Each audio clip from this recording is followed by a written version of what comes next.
Hello. If I could share something with y'all, remember the post that I made about a few months ago about the maintenance guy that accused my dog of like growling at him? Well, she did because she knew that he was a predator. She only growls at people that she could see who they really are. But I have her under control, and she never did anything to him. Anyway, he was on his knees and his butt crack showing, trying to fix the plumbing, make it look like he was, but he didn't. But anyway, he's the one that was staring at my tits and said he would come back real late to fix my stove, quote unquote, like 12 o'clock, 1 o'clock to fix my stove. And then he turned around and said that there's nothing wrong with my stove and I'm just crazy. So his intentions weren't to fix my stove.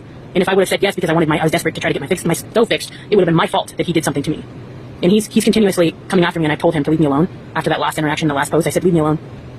And today, I was walking back home from the store, and he came forward towards me, and I smiled and I said, good night, and then passed him, trying to be cordial. And he turned around, and when he passed me, he said, quit following me. And I didn't pay him no mind because I know he's just trying to get my goat. And so I was feeling really low, so I just gave $40 to a mother with 4 small little girl children in the van. And I'm always saying, if you're seeking light, be the light that you seek. So I needed that. I needed to give a little hope to somebody else in positivity. I continued, and he turned around and followed me up the street. This guy's yoked too. He looks like Arnold Schwarzenegger. That's how big he is. And then he turned around and he was like, quit following me on my way back. And I was like, I know what he's doing. He's trying to get my goat. He's acting like a demon, trying to come after me. And that's really messed up because there's nothing that I could do about it. I don't even know his name. I think it's Scott. I'm not really sure. But there's always ways to finding a person's name. He's a maintenance man here. Still, maybe, I think I still hear his car that's really messed up, makes a peculiar sound.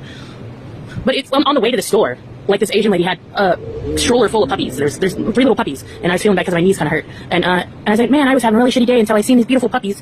They're so wonderful that it's kind of hard to feel bad when you have a stroller full of puppies. And she didn't even she was like trying to get away from me, like I was contagious or something. And I was like, whoa. I was like, what's up with that?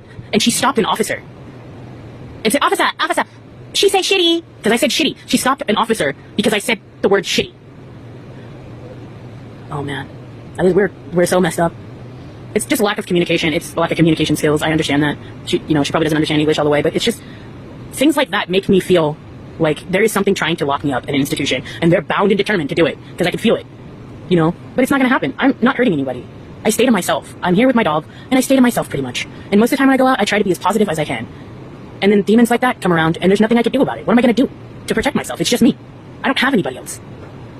All I have is me and my dog and the spirit or whatever, And it's just like, I really need to tell you guys this because if it becomes more serious than what it is, at least I feel like I said something because he is a predator. I'm following my instincts.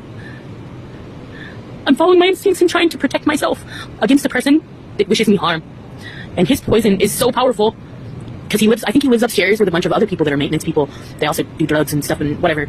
But he leeches his poison onto the people that clean, have cleaning business here and maintenance people here. And he provokes them to do things towards me to try to come after me, like make noise in the laundry thing because I'm right next to the laundry thing. So one of them would talk real loud on their phone right in front of my door and just sit there and make loud noise, like clanging stuff around and slamming stuff on purpose, like a demon, because it's drugged. He's all twacked back on drugs, and I'm the only person that they have to let out all their aggressions, all their pain that they suffered in their life, that their mom didn't pay attention to them or their dad abused them or whatever their excuses.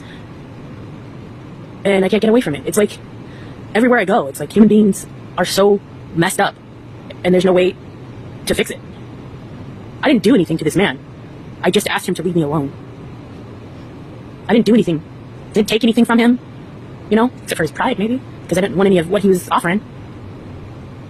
I'm sorry that you have a fragile ego. I'm sorry that you're addicted to drugs and you feel that that's the only way out. That's not my problem. I shouldn't have to suffer. Everybody else shouldn't have to suffer because of that. I don't owe you anything. Nobody owes you anything. I just want to be positive and live my life, plant my plants, take care of my animals, create art and positivity and love, and keep to myself pretty much, and take care of the people that are, that need it. I'm not here for any of the stuff you're selling. And if it offends you, I get offended and hurt too. I get rejected all the time. Everybody does, which is something you got to deal with within yourself. Sort through it, and then move the fuck on. Find something else that's better and productive, that wants you, that you're good at. I'm not the one. So I thank you for listening to me. I have to say something to someone because I have no one, and that's okay. I don't mind not having anyone. It's less heartbreaking, and I can protect myself better.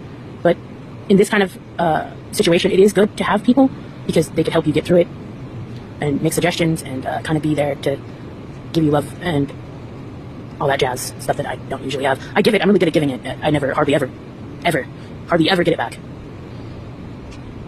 That's okay. Oh well. This too shall pass.